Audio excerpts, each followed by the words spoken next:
Halo, sahabat umat Ambrosius.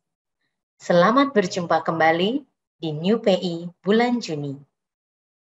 Dalam hidup, kita seringkali mengalami kekecewaan atau kegagalan. Ada yang ringan, ada pula yang berat. Reaksi kita bisa berbeda-beda. Ada yang merasa sedih, marah, bahkan bersungut-sungut. Kadang kita lupa bahwa kita memiliki Tuhan Yesus sebagai teman seperjalanan kita. Kesedihan, kekecewaan menutupi mata batin kita, sehingga kita tidak lagi menyadari penyertaan Tuhan Yesus dalam setiap langkah hidup kita. Hari ini kita akan berjumpa dengan dua orang sahabat umat Ambrosius yang memiliki cerita yang bisa menginspirasi kita semua. Saat ini saya sedang bersama Ibu Made. Salam kenal Ibu Made. Halo Bu Fani. Oke, nama saya Made Sinta. Saya dari lingkungan Maria de Fatima. Saat ini saya melayani di Paroki Villa Melati Mas sebagai Ketua Lingkungan, juga Wakil Koordinator Katekese dan Katekis bagi para calon baptis. Motivasi saya dalam melakukan pelayanan karena saya sangat bersyukur atas kasih dan berkat yang diberikan Tuhan kepada saya dan keluarga. Bukan berarti kehidupan kami selalu dalam keadaan yang baik-baik saja. Tapi walaupun saya, suami, dan ketiga anak saya pernah mengalami masalah yang berat, baik dalam hal kesehatan, pekerjaan, keuangan, tetapi Tuhan selalu memberikan kekuatan dan jalan bagi kami. Jadi saya selalu mengingatkan anak-anak yang juga sangat diberkati, agar mereka juga memberikan balik kepada Allah dan sesama. Puji Tuhan, walau mereka sekolah dan bekerja jauh dari keluarga, mereka tetap rajin mengikuti perayaan Ekaristi, aktif di komunitas Katolik, dan tetap setia melayani Tuhan sesuai dengan talentanya masing-masing. Nah, anak saya yang paling besar, Regina, saat ini menjadi katekis berbahasa Inggris di Gereja Ambrosius. Lalu yang nomor 2, Nadine, saat ini mengajar Sunday School di gerejanya dan juga volunteer di Lars Seattle, sebuah community bagi para disable. Lalu anak saya yang paling kecil, Indira, yang kuliah dan bekerja di bidang kuliner, ia suka mengadakan baking sale, jadi buat kue kayak cupcakes gitu. Nanti hasil penjualannya disumbangkan ke badan-badan sosial. Setiap perayaan Ekaristi, Romo selalu mengatakan, Tuhan sertamu, atau Tuhan bersamamu. Nah, hal ini selalu mengingatkan saya bahwa Tuhan sungguh selalu bersama-sama dengan kita. Lalu melalui sakramen Ekaristi, yang adalah sungguh-sungguh tubuh dan darah Kristus, itu mempersatukan saya dengan Allah sendiri. Jadi dengan menerima Ekaristi, Tuhan tidak saja hanya hadir, tapi tinggal dalam diri saya. Sehingga saya bisa mengambil bagian dalam kehidupan ilahi. Sehingga bisa semakin mencapai mengasihi Tuhan dan mengasihi sesama. Selain itu, Ekaristi juga memberikan kekuatan dalam menjalankan kehidupan yang kadang penuh dengan masalah. Kita sebagai orang tua tidak cukup hanya memberikan nasihat agar anak-anak rajin mengikuti sakramen Ekaristi, bergaul dalam komunitas yang baik, terus melayani Tuhan dan sesama. Tapi mereka perlu melihat teladan kita. Dan juga anak-anak perlu kita ajak untuk mencintai dan memahami makna sakramen Ekaristi. Dulu, waktu anak-anak masih kecil, kantor-kantor masih masuk kerja di hari Sabtu. Jadi hari Minggunya udah capek banget. Nah, saya suka malas ke gereja. Tapi suami saya selalu mengingatkan, kalau kita tidak ke gereja, berapa orang yang tidak merasakan bersama Tuhan, tidak menerima berkat dari Ekaristi. Nah, di rumah kami tuh waktu itu ada kita berdua, suami istri, ada papa saya, 3 anak. dan 1 suster anak yang juga Katolik. Jadi total 7 orang yang tidak bertemu dengan Tuhan. Jadi peran kepala keluarga, ayah dan ibu ya, sangat menentukan kehidupan iman dalam keluarga. Hal ini akan terbawa terus hingga anak-anak dewasa dan membentuk keluarga mereka sendiri. Terima kasih Ibu Made untuk sharingnya yang luar biasa. Bagaimana Ibu Made menghayati Ekaristi sebagai sumber kekuatan yang menjadikan Ibu Made sebagai panutan dalam keluarga. Nah, sedikit berbeda dengan Ibu Made, ada seorang pemuda yang juga menghayati Ekaristi dalam hidupnya.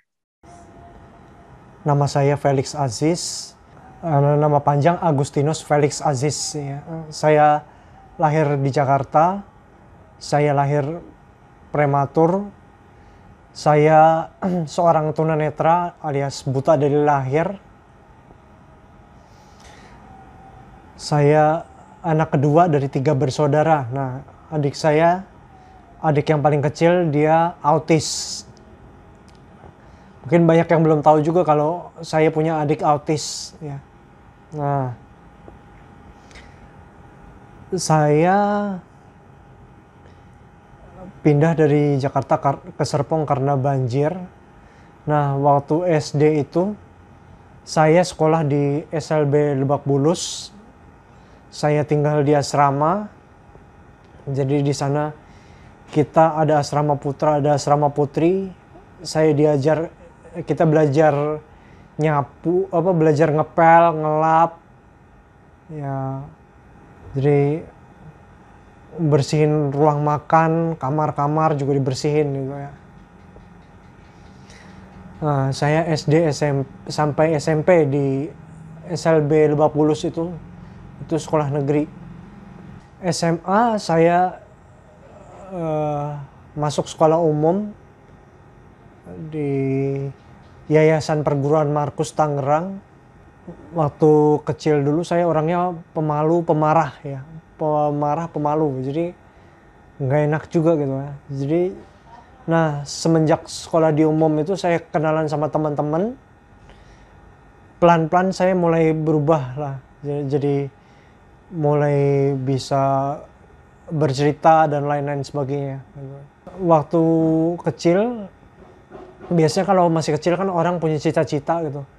Mau jadi pengacara atau pemain musik atau pengusaha atau apa. Saya belum punya cita-cita, waktu kecil nggak punya cita-cita apa-apa.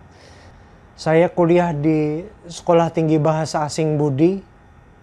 Setelah kuliah itu waktu tugas akhir, kebetulan saya magang di SMA saya yang dulu tuh di Markus. Ternyata ngajar itu seru juga ya, asik juga gitu ya. Bisa sambil senang-senang sama murid-murid gitu ya, enak. Jadi kalau kita ngajar itu dibawa santai itu enak sebetulnya. Setelah itu saya lulus kuliah, terus wisuda. Nah, kalau sekarang ini kesibukan saya ngajar murid les. Ada murid 2 orang les sama saya. Kelas 11 SMK. Sebelum ada COVID, saya sempat ikut Baksos Bimbel Kampung Baru. Saya ngajar anak-anak mulai dari kelas 4 sampai kelas 9. Terus baru-baru ini juga berapa tahun ya, sebelum ada COVID ini, baru ikut OMK tuh. Sama saya pernah juga ikut kursus Emmaus Journey itu. Saya senang kalau banyak teman. Jadi kalau punya banyak teman itu rasanya senang gitu ya. Dan karena OMK terus Bimbel Kampung Baru itu kan memang saya senang di situ gitu, ikut pelayanan itu. Dengan keterbatasan kita itu kita harus keluar. Kalau diam di rumah terus atau gimana gitu kan, harus mencari sesuatu yang kita suka. Kalau misalnya ada teman-teman yang punya keterbatasan pengen jadi atlet, ya bisa ikut Paralimpik atau gabung olimpiade yang umum juga bisa kan. Kalau ada yang seneng main musik ya bisa jadi musisi gitu. Jadi jangan karena keterbatasan ya kita nggak ngapa-ngapain ya. Bagaimana supaya kita setara dengan yang lain. Ekaristi sebagai sumber kekuatan iman. Justru di saat-saat kita sedang sulit sekarang gitu misalnya ya, sedang ada masalah, COVID, apa dan lain-lain sebagainya, justru Ekaristi itu kan kita mengenang sengsara, wafat, dan kebangkitan Tuhan Yesus kan. Jadi bagaimana Tuhan Yesus itu sengsara. Nah, ketika mengingat kisah sengsara Tuhan Yesus itu, justru iman kita menjadi lebih kuat kan. Karena, oh iya ya benar juga. Tuhan Yesus itu masalahnya lebih berat dari kita, jauh lebih berat dari kita. Tuhan Yesus itu sama kayak kita, pernah susah, pernah ngerasa takut, pernah merasa kecewa.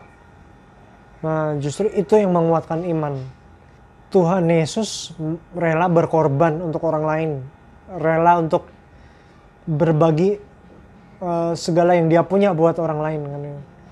Bahkan dosa kita nih, kita yang manusia yang dosanya kebangetan ini ditebus sama Tuhan Yesus. Jadi Tuhan Yesus itu baiknya kebangetan kalau kita ingat baiknya Tuhan Yesus. Makanya dalam hidup ini kita harus bersyukur gitu. Bersyukur walaupun saya juga masih sering ngeluh sih gitu ya. Tapi harus bersyukur karena kita masih bisa napas, masih bisa hidup itu semua juga karena kemurahan Tuhan kan ya. Untuk umat Ambrosius, pesannya kita semua umat Ambrosius harus berusaha semaksimal mungkin untuk menjadi teladan. Kalau kita menjadi teladan untuk masyarakat sekitar juga kan, nanti masyarakat sekitar juga tahu kan, oh ternyata murid Yesus itu baik-baik gitu kan. Pesan saya lagi untuk komuni dan lain-lain sebagainya, bagaimana umat Ambrosius bisa membantu orang-orang yang berkebutuhan khusus, entah itu dalam hal komuni atau lapangan pekerjaan atau lain-lain sebagainya itu. Terima kasih Ibu Made dan Aziz untuk ceritanya yang begitu menyentuh dan meneguhkan kita semua. Sahabat umat Ambrosius, seringkali kita tidak menyadari penyertaan Tuhan Yesus dalam hidup kita. Bahkan ketika kita merasa bahwa Tuhan tidak menyertai kita, sesungguhnya Ia selalu ada bersama-sama dengan kita. Hal yang sama juga dialami oleh dua orang murid yang pergi menuju Emmaus. Tanpa sadar, mereka dikuatkan oleh teman seperjalanan mereka, yang merupakan Tuhan Yesus sendiri. Mata mereka juga baru terbuka saat Yesus melakukan perjamuan Ekaristi bersama dengan mereka. Seperti kata Lukas 24 ayat 30 sampai 32. Kata mereka seorang kepada yang lain, "Bukankah hati kita berkobar-kobar ketika Ia berbicara dengan kita di tengah jalan, dan ketika Ia menerangkan kitab suci kepada kita?"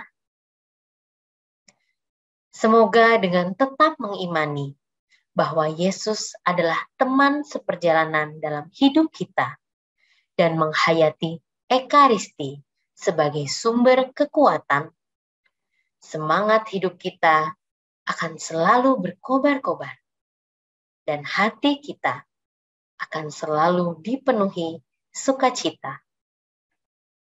Terima kasih, salam damai, Tuhan memberkati.